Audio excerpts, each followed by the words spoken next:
and sunshine, rocking the good time with all our friends. Easy and carefree, out in the summer breeze, loving a simple thanks for hours on end. Right about sundown, we lay on the ground, count on the stars as they come out one at a time. Ain't this a sweet life? Hey everybody, I'm X Factor winner Tate Stevens, and welcome to the Sweet Life Podcast, where we talk about everything from music, sports, food, entertainment, and, well, just living the sweet life.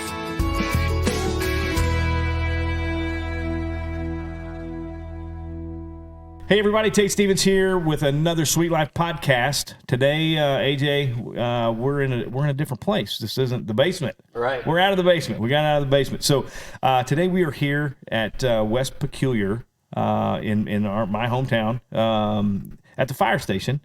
We're going to talk about first responders and how important they are and their lives as they live them and as we kind of know them, or what we think we know of firemen, EMT, paramedic guys, right? And women.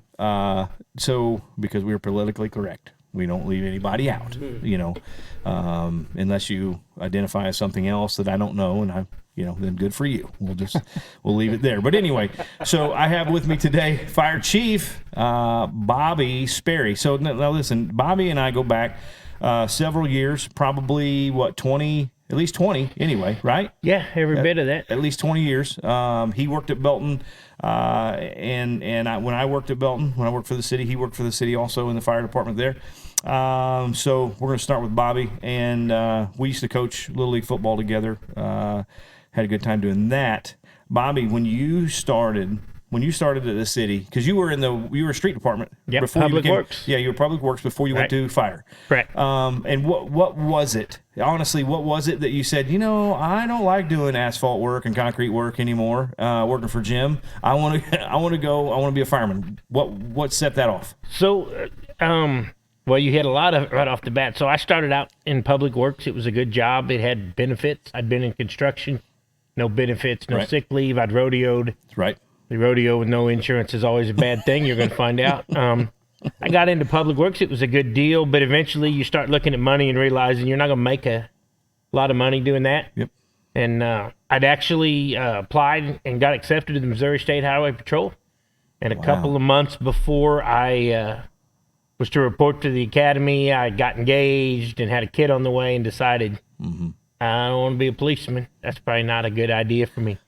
So the fire service seemed I'm gonna interject real quick. I will say I don't know that you would have made it as a police officer very long. I don't think I should have had a gun.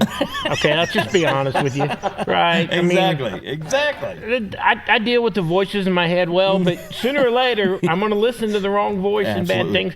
So I passed on that, and the fire service was a good option. I had some connections in the city, and so I went to school to be an EMT, and then transferred to the fire department, went to the fire academy. Now, so they sent, Belton sent you through the fire academy, so you got your fire 1 and 2. And my paramedic while working there. Oh, okay. So I went in as an EMT. Okay, so you had your EMT before you went to Yes, to the fire. I did that in night school. So. Okay, all right. And how long is fire school?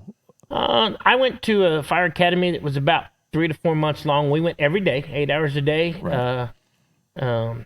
Trained every day in the towers. It was a great opportunity, and a 20-something kid, I thought, oh wow, talk about not wanting to grow up. Big trucks, big toys, cool things, lights and sirens. It was a dream. So in the academy, and so we'll kind of get a little bit into the academy also, because a lot of people now, we see firemen. Big trucks, like you said, big trucks, big sirens, horns, lights everywhere, going crazy. You jump out in some sort of crazy Batman suit. You know what I mean? You bet. And you're fighting a fire, or you're working a wreck, you're working collapse, whatever it is, whatever that you're there to do. We see that. That's what the public, the general public, see firemen that way. And EMT, and we see you in the ambulance. We see the paramedics jump out of the ambulance, whatever, and helping people. So take me through fire school.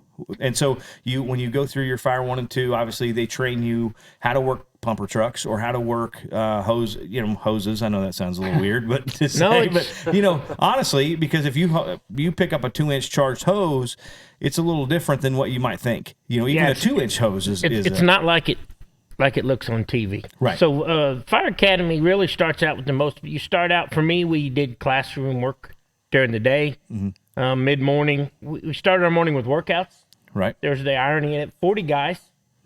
First thing in the morning doing Tybo. Because that at the time was, I'm not dating myself, but Tybo was an in thing. So there's 40 firemen lined up trying to do Tybo, right? Billy Blanks is out there. You're out there. That's right. 3 different ones: beginner, intermediate, advanced. We started with beginner the first day. Guys are kicking guys next to them. Guys are falling down. I thought we were going to lose half the class to injuries, Oh. And that's you did Tybo. By the end of the show, we could have put on a promotional video with Billy. We were synchronized. Right. But you did Tybo, you ran, then you did classwork through the morning, and you got in the towers in the afternoon. You learned fire skills, fire hoses, pressures. It's the basics of what we do on firefighting, and then after you graduate, you move on to things like how to drive fire trucks. All that comes later. Each step of your career is kind of laid out for you. There's a history and a path to follow. Right. And so let's say I'm in the academy. I come out. I'm a greenhorn. I go to the shop. I'm here. I roll in my first day at school. Obviously, you have the basics, right? Coming out of the academy. But when you get to a fire station, it's really, that's when the real work and the schooling starts. Am I correct? Yeah, well, here's day one of the fire station. You go to the fire academy and you think you're really cool because you did well in the academy, you graduated, and you've been fighting fire every day, and you think you know something. And you walk in the first day, and the first thing they tell you is you went to the academy to learn how to pass a test to get your certification. Now shut up and listen. Right. Because everything you learn about firefighting comes from the guys you work with. The academy is... Right. It's just not the same. So what you learn, you get to the academy, gets you in the door, and then you go into the fire station thinking, I'm going to be a hero. And what you find out very quickly is you are a dishwasher, a toilet cleaner, a floor mopper, a truck waxer. Right. You're doing all the good ones. Yeah, that's it. I mean, what you see is an hour of our day on TV. The other 23 hours is spent doing all the stuff that nobody wants to talk about. Right. And so that's going to lead us right into Firehouse Living. All right. So as a day, a normal, and obviously everywhere is different. Big cities are going to be different than where we are with a population of under 5,000. So a typical day here at this firehouse, and then we'll do like a Belton, because it's bigger, but not that much bigger. So no, and so their day starts out in the morning. They got truck checks to do, get their gear on the truck.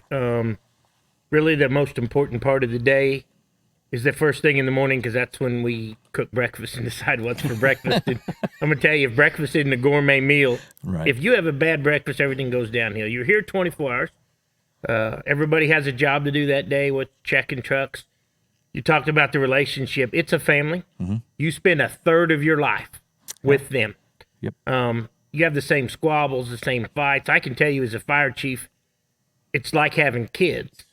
Yeah, they'll take up for each other, but they don't really like each other, and they spend time.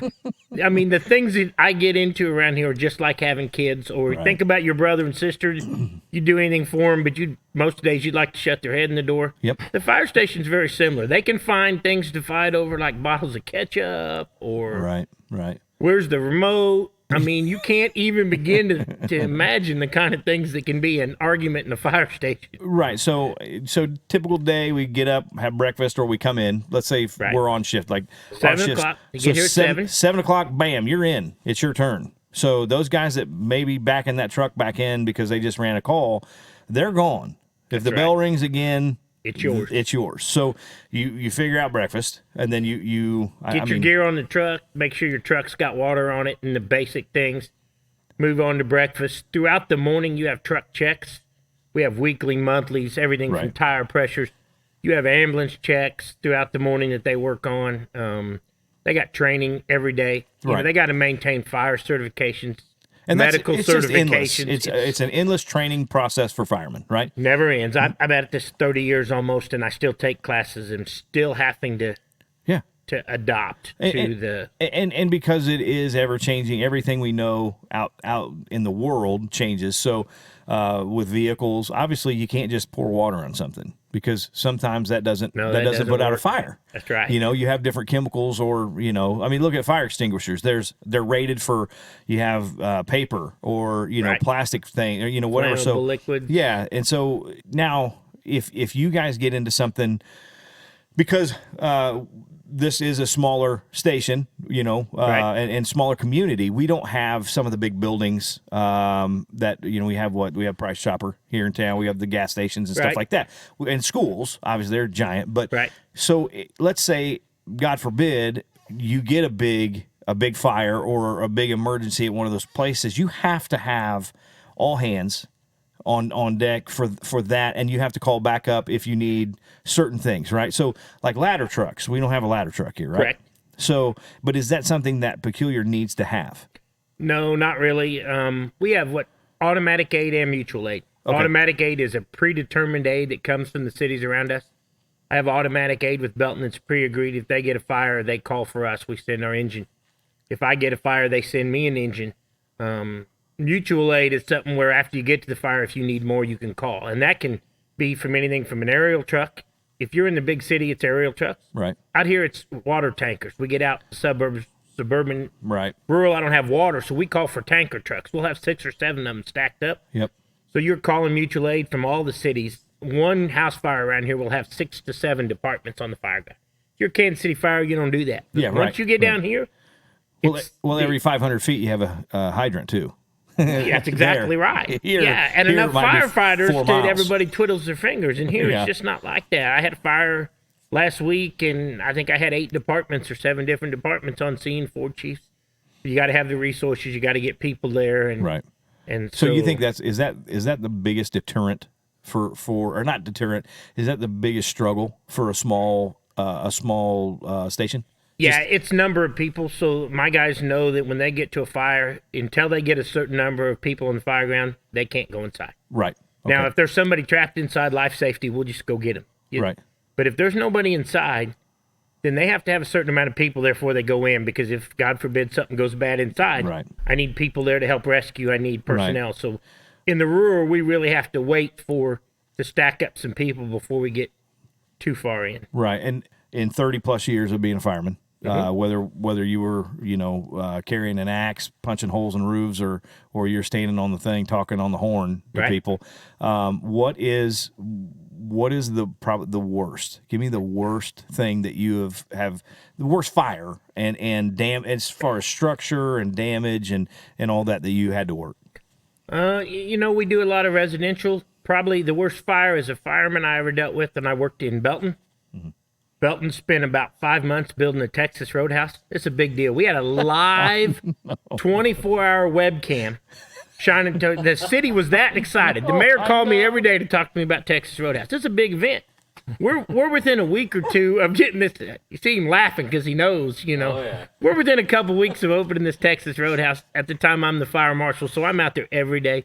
We had actually had a sprinkler system installed it, put water in it. Right. But they didn't have the furnaces on, so they drained the water back out because it wasn't open.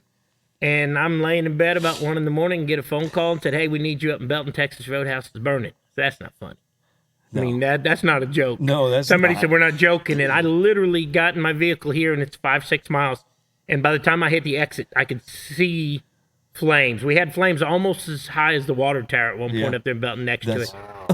That was a long night. I remember. So everybody was excited. Everybody, dude, everybody in Cass County thought we were going to be. They had live webcams of this, which was great. When I did the fire investigation, I had it all on video. Yeah. So I remember it burning down, and then it took another 9 months to build to build it over again.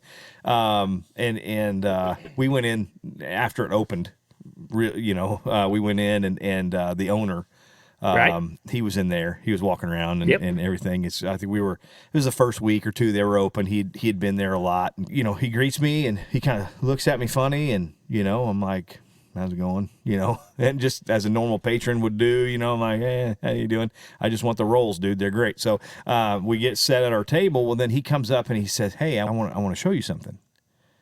And I look around like, oh, okay, like what are you gonna show me? I saw the menu. I know what I want, And then he pointed to the wall, and he was like, "You see anybody you know on that wall?"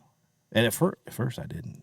I mean, I'm not very smart, Bobby. I look over there. I look over there at the wall, and I'm like, well, it looks like Carrie Nation over there with her hatchet, Harry Truman, and all these people. I'm like, Jesse James. Yeah. I'm looking and Kate around. Stevens. Yeah, and I'm sitting there and I'm looking, and I'm like, yeah, there's Carrie Nation. Yeah, she was a big deal here, and there's Harry Truman. That's yeah. And then he was like, no, look at the guy looking in the door. And I looked, and it didn't hit me. And I'm like, oh, my God, why would you ruin your wall, dude? Why would you do that? But it was cool. That was really an awesome thing. And he said, no, you're a famous Missourian, and you're from here. And we figured, why not? Why not put it up in there? Right under the water tower. Yeah, right. And he goes, I had to stare at this water tower with your name on it for over a year and a half. So he's like, I figure I'm going to put your name on, or put your face on the wall. So, yeah, that was pretty cool. Okay, so you think that would probably be the biggest damage? I mean, that was the one they were going to put the parking lot in like 2 days later. That had a gravel parking lot we'd been driving on. They scraped all the gravel out that day. So the night of that fire, we were walking in mud. Soup. Because as soon as the water hit the ground, I mean, we put 400,000 or 500,000 gallons of water. We waded in mud. It was miserable all night. That fire, given the politics of my cell phone, the mayor, the news media, right, the work, there was no way to put it out. Was probably as a fireman, one of the hardest things I ever did. Here at Peculiar, January 5th of last year, we were all sitting around here in the station. We were getting ready to have ham sandwiches. John will talk about it some. And I had hired a guy who worked part-time for me named Chuck McCormick. Yep. Worked at South Metro, worked part-time for me. We had a long talk. He liked the environment and the guys he worked with, so he came to work for us. I'd had him about 5 or 6 weeks. He'd been here years part-time. We caught a structure fire in a residential laundry room right out there to put it out. And, of course, anybody that knows anything about us knows it didn't go well for us. We ended up with the floor collapse very early. Yep. And he went through the floor, and we lost him. Right. Wow. This is a guy you were just talking to by the truck, or you just had lunch with. Right. That one, that just takes the wind out of you. I mean, you just don't even know how to go on. You got to make notifications to the family. You got to... I've been on big fires, and you go home and you're sore and you're tired, and you take some Advil, and that one changes everything. Absolutely. Everything, anybody involved in that, whether it's the chief, the captain, or the crews, never looks at the fire department the same again. Everything changes. Yeah. When that happens, because you just think firemen die in fires every day. Yeah. But not my fireman. Yeah. Not here. Not in Peculiar, Missouri. Right. This is Peculiar, Missouri. Not in a 900 square foot house. So. That one was probably the hardest one. It's the one that never goes away. You refight that fire in your head. Forever. Yeah, you just can't beat it. Right, So, absolutely. That's the good and the bad of the job. I love this job. It's a great job. Now, so let's talk about some more good, which is food. And I'm very aware of food because I don't miss many meals, right? I know that feeling. I appreciate that. And so it's been known, and we talked a little bit earlier about there was a fireman competition that I think Guy Fieri had on TV with firehouses, and because they're known for having great cooks and great food, like food you go spend $60 to $100 a plate on, and you guys get to eat that on kind of a regular basis. If your cooks are good, obviously you might run through several cooks here and there to learn, oh, I can cook. No, you can't. You got to go. Yeah. So it's talk about that, because it is important. It is important because you are a family. It is important to have those meals when you can. When I came in the other day, they were getting ready to have breakfast, and then they didn't work out so well, weren't they? It didn't work out so good. So, like, eating in the firehouse, and like I said, every shift or every crew will have their guy, right? Or is it a rotational thing? Like, I'm cooking, you're cleaning, that kind of thing. So it's almost like a potluck dinner. Everybody has their best dishes. Right. I mean, you know who's going to cook breakfast. You know who's cooking. Everybody's got their specialty. We're laughing because we just shut Smoker off. We're having smoked meatloaf tonight. Now, I'm going to tell you, that doesn't sound right. No, it sounds amazing. It's gourmet, No, it sounds right? amazing. And so you're talking to a fat guy. That sounds amazing. So Anthony's thrown out his best dish tonight with the smoker because that's a big part of the life. But we rotate. Cooking's great if you can cook because then you don't have to clean up. Right. You're right, the guys. But breakfast, if you're not good at it, you don't get to go in the kitchen very much. Right. And firemen, I know firemen I've worked with over the years that literally started out in the firehouse cooking and went on to be chefs or got licenses, went to cooking schools. Right. Flew to New Orleans to take up Cajun cooking because we wanted to have. That's the kind of stuff the firehouse.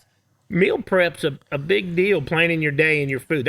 Yeah, absolutely. That's what I'm saying. I mean, we walked in and sure it was burning, but what they were cooking actually looked good on half the pan because they left the burner on the other half going because it covered up. So I think they could have ate half of the pan and been all right. But so having those great meals, sitting down together and discussing things, it's just like, and being able to talk, that has to be a big part of being first responding kind of unit, whether it's police, fire, EMT, whatever that all encompasses.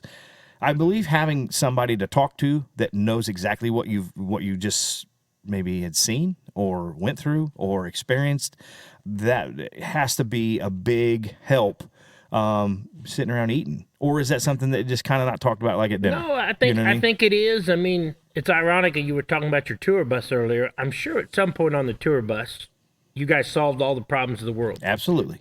That's the fire station at mealtime or the coffee pot. Right. The coffee pot in the morning. Right. Everything, whether it's, you want to know how to fix the politics of this country, ask the firemen at the coffee pot in the morning because they're going to tell you what's wrong with this country and how to fix it, right? Right. Everything from, if you're going through a divorce, I got firehouse lawyers.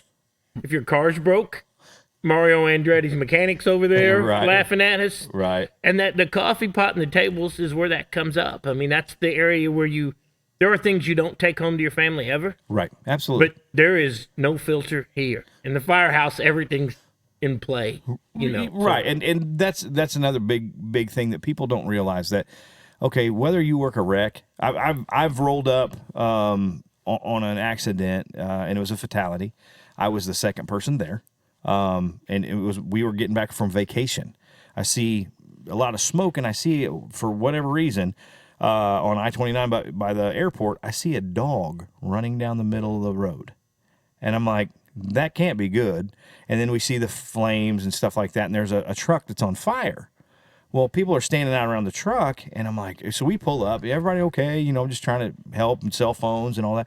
They're like, yeah, but the guy in a Jeep came from that side. He was going northbound. We're going southbound. He came all the way through the median, through the trees and everything right there, and jumped up into our lane and hit us, like sideswiped us. Well, he was in the two-door Jeep, and then he tried to correct it, I think, and then he rolled down the hill. The dog was in the Jeep. Right. It was his service dog. Okay. So my son jumps out, my wife jumps out of the car, and I'm like, just stay over there, stay over there. And I walk to the edge of the road, and I can see the headlights of the Jeep. And I'm looking, and if you look straight down in front of me, you'll see a foot still in a shoe. And he looked, he was like, oh my God. I said, there's no need in us going down there. Right. I yelled down a few times and there was nothing. And then you hear the sirens and everybody gets there, they're jumping and everything running. And sure enough, the guy, he had passed. But as we're driving home, Hayden's like, Dad, why didn't we go down there? And I said, what I saw on the side of the road was enough that I don't need to see anything else, because I'm not the guy. I'm not that guy who can go home and sleep now, Right. because I'm gonna deal with this for a long time. This is gonna be, and luckily, I can talk about it now, and I'm okay. But the things that you guys have to see, especially on the ambulance and car wrecks and things like that, taking that home, is probably detrimental to your family, your home, your family at home. You know what I mean? Absolutely. Regardless, and people, but we don't see that as just normal citizens of the town. We just want to make sure that truck, when we need it, it's there. Right. Or the ambulance, when we need it, it's there. Police, when we need them, it's there. We might bitch and complain about, why do they need a new truck? What are they doing? Well, because it's protection. It's protection for everybody, but people don't see that. So, you know, I have a little bit more insight just because of, you know, being a public works guy and knowing a bunch of firemen and stuff. So, all right, man. Well, listen, Bobby, I won't take any more time. We're gonna move on. So I want you to introduce the next gentleman that we're gonna talk to, and yeah, I appreciate it. Perfect. I appreciate you having me on. So with me today is Captain John Hegarty. John's been here. He's got about 15 years in the business, 11 years here. He runs one of the shifts for me. Okay. Runs the crews and operates the fire station. All the day-to-day activities fall under John. So that's who we brought along today. All right, awesome. Well, listen, again, you can go home, you can go eat, whatever you want to do. I'll take up John's time now, and you're free to go, Chief. All right. That has to be the do you guys call him Chief, or is it? Do you have to? Does he make you call him Chief? Is it like you can't just be like, "Hey, Bobby"?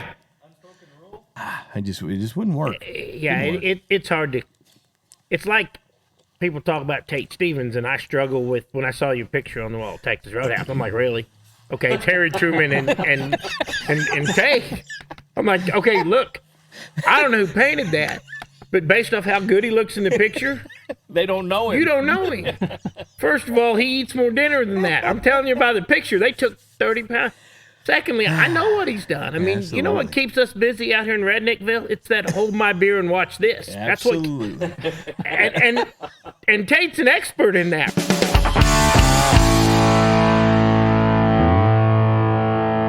All right. Well, listen, we moved on from Chief Sperry. Now we're talking to Captain John. So you are on A shift. You're the Correct. captain for the A shift. Okay. And today is your first day. So you get 48 hours of this, and then you get to go home for 96. Correct. Right. Okay.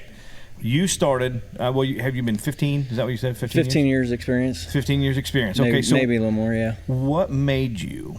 When you were like, I think I'm gonna be a fireman.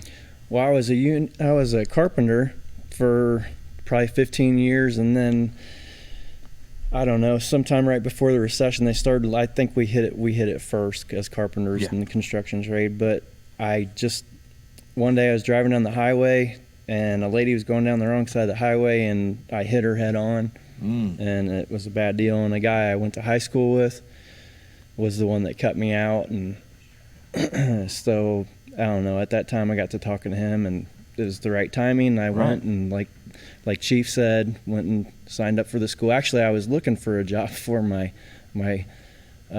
girlfriend at the time, and I was like, "Well, here, you can do this." And I ended up, like, I'm going to do that. Their hours are awesome, and I can do side work and all this stuff. And so I ended up going to Fire Academy for, I think mine was a year, and then I did EMT. It was about 3 or 4 months, and then went on to paramedic, and that's the key to get into fire service is paramedic. Right. So, because a lot of stations need you to be a paramedic also, especially probably smaller ones, right? Yeah. Now the bigger ones probably just have dedicated, or maybe not, but more dedicated paramedics. Yeah, actually, because they have more people. The fire service in general is struggling with paramedics right now. There's just not enough to go around. Right. Paramedics work in the hospitals. They work in fire departments. They work in EMS. All right, so 15 plus years ago, you were like, I want to be a fireman. Mm-hmm. This is, the construction path is crumbling because of the economy. Right. I need a job. And then you're in a head-on collision, and then a buddy of yours that you went to high school with actually saves you or gets you out of the car. Yep. And you're like, wow, that was pretty awesome. I mean, I'm probably not at the time. At the time, you're probably like, oh my God, it was a terrible. life-changing moment. Right. Yeah. So was that kind of one of those things that you were like, what he just did was amazing. Yep. And I think I want to do that. Yep. So that was kind of that moment where you're like, man, this is cool. I want to do that. Yeah, and I was, you don't get into it for the, the money, obviously. Right. You get into it for other reasons because you want to help people. Some of them are adrenaline junkies, but sure. Everybody has their reasons, but that was my reason, and I seen the need and was looking for a job at that time, and so I got in, and that happened to be the best move of my life. I absolutely love it, and we don't make a lot of money, but it's totally worth it. It's rewarding. And that was the other thing I was going to ask Bobby, but I'll ask you. So obviously helping people, that's kind of what we all want to do. We all want to help each other, right? Right. You guys just get to do it on a bigger scale than most because you're there when times are really bad for people. So here's the thing, and I think people might shy away from that hero word because a lot of people look at it as, well, if you're not, saving 1 million lives and you're not doing this, you're not really a hero. But actually, that is hero stuff. I mean, you are someone's hero for that day, even if it's for saving a dog or for saving whatever, or saving their house. Maybe their whole house didn't burn down because you guys got there. It was an easy one to work, so you got right to it. You saved 90% of their house, just one corner burn up, or whatever. Is that reward for you? Is that something that drives you to keep doing it, or is it just? It is. So even the smallest things, like you said, pets. I mean, I've come out with cats, dogs, and the expression on the people's faces is, I can't even describe it. Right. Down to phone book, or I'm sorry, like photographs, albums. Yeah, because things that are sentimental. Yeah. And here they thought they lost everything, and this one thing you could get for them, and it makes all the difference in the world. All right. So you go through the fire academy. You had a year-long process. Yeah, it was just short of a year. I think. Was it every day or was it? It was a couple times a week. Okay. Yep. And where did you start? What was your first job? I worked out in Pettis County. Okay. And then I was there for 4 or 5 years before I came out here. And once I came here, I just loved it. I loved the community, the rural areas. Right. It's a smaller community.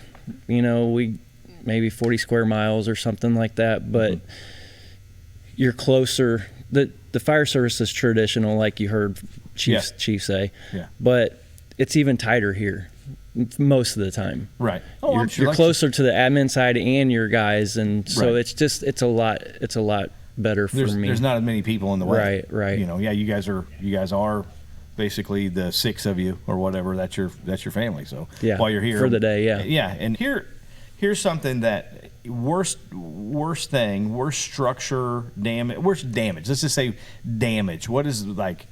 You're like, oh my gosh, this was horrendous.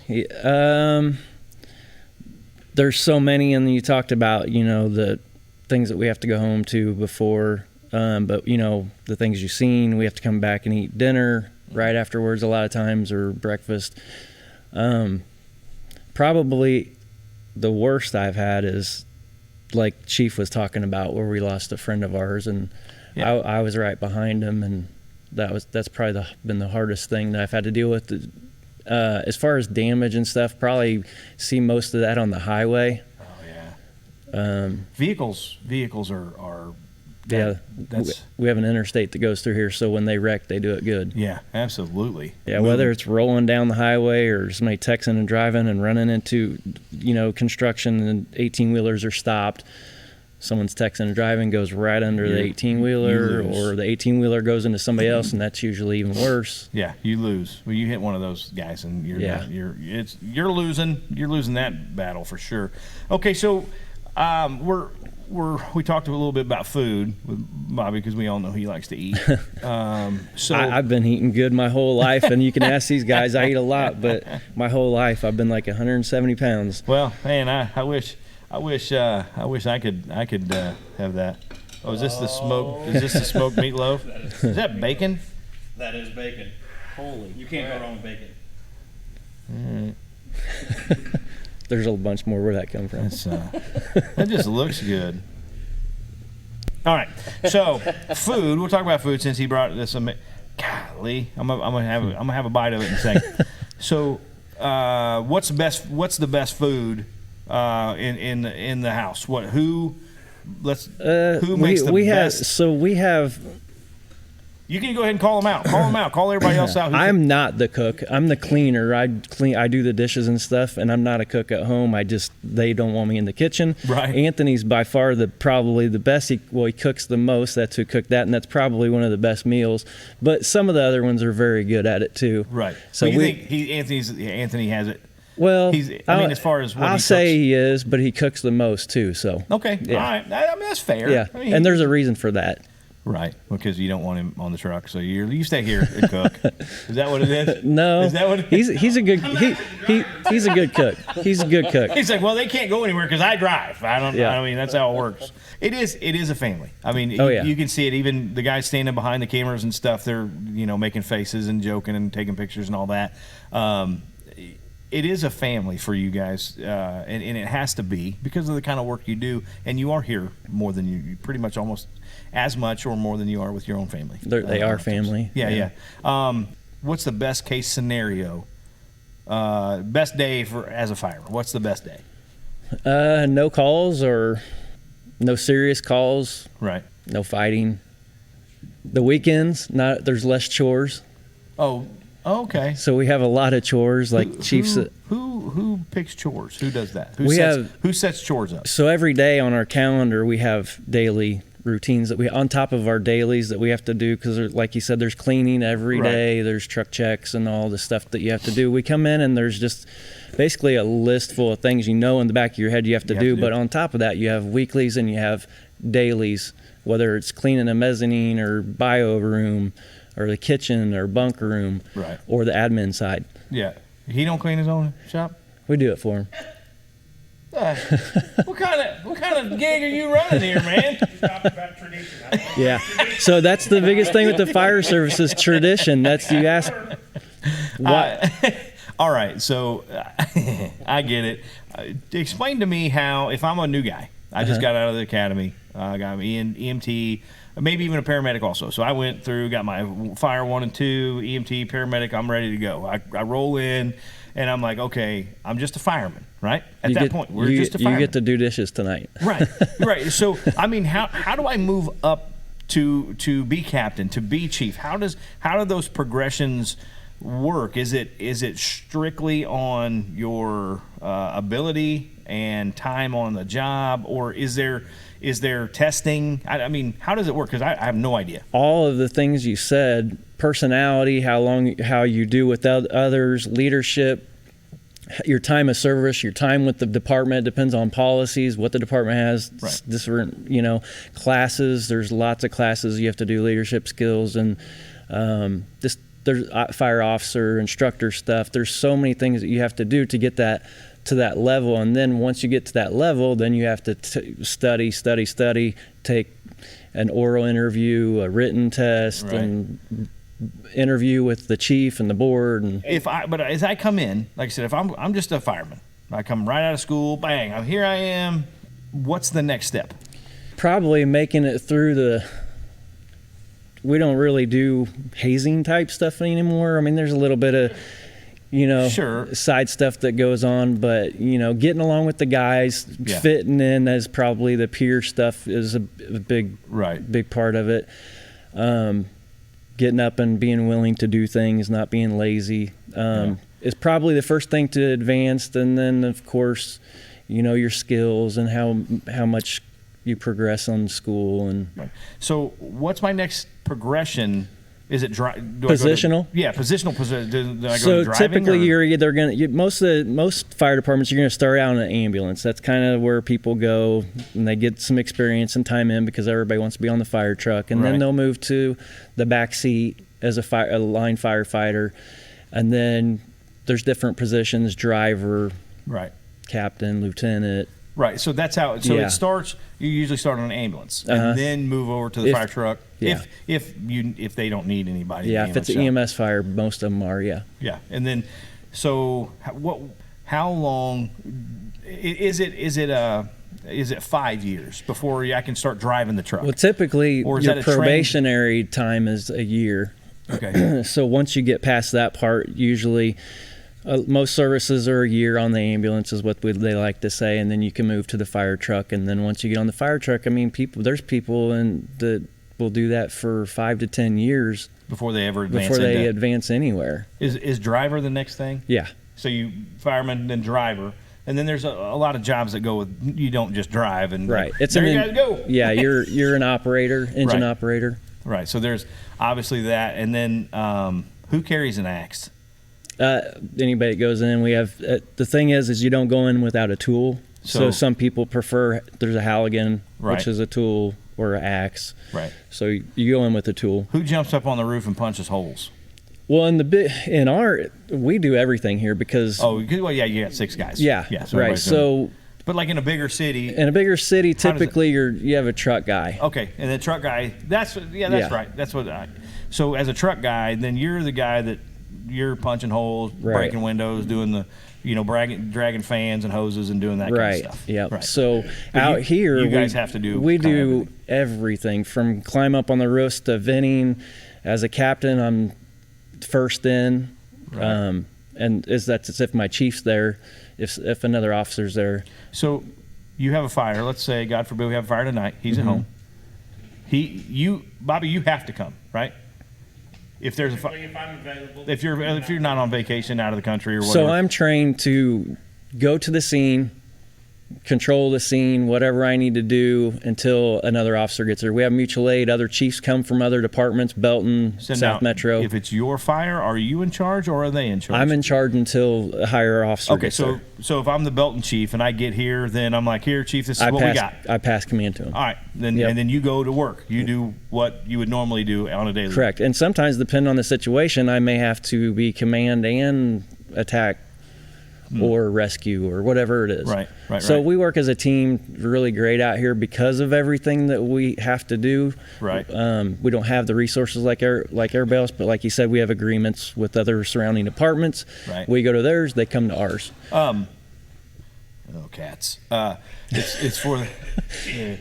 So that's not good. We don't. I'm allergic to you. So Go away. we don't typically have cats. They have dogs. Right, But this absolutely. cat came when we lost our friend the day after. Well, at the funeral, his buddies from Georgia, because he was in the service for 10 Right. years, came to South Metro, was part-time with us for years. Well, his guys down in Georgia had a story about how they asked the chief if they could have this cat that they found. Well, they had it in their pocket, and the chief said, no. So long story short, they kept the cat anyway.